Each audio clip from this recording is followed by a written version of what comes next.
If you're thinking of getting this Himalayan salt lamp, then this is my honest review and opinion of it.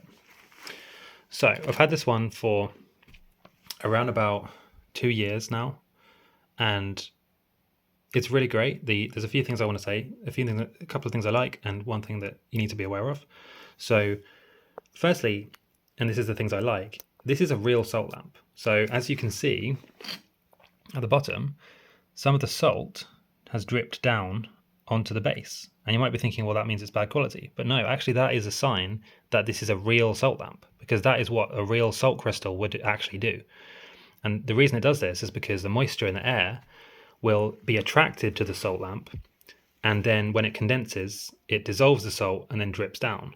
That's a sign that it's actually a real salt lamp. If it doesn't do that, you're not getting any of those benefits that you're most likely buying this for.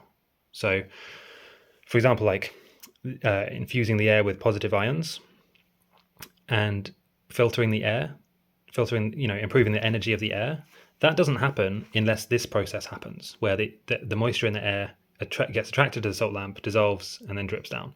So that's actually a really good sign.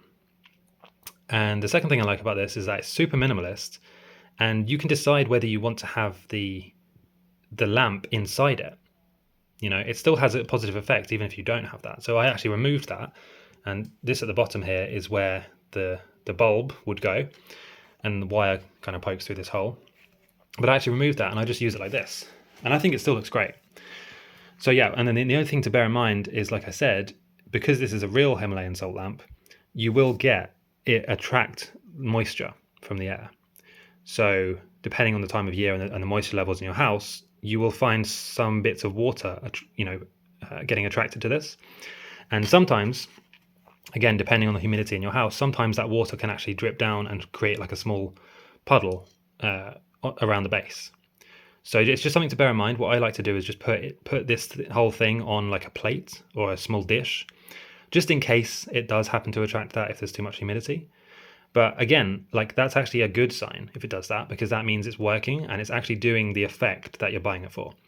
If you're just looking for a lamp that looks good and you don't care about the, filtering the air and creating positive ions, then you might want to look for something a little bit different. But this I would highly recommend if you're looking for a real Himalayan salt lamp that actually has benefits. And yeah, that's my honest opinion.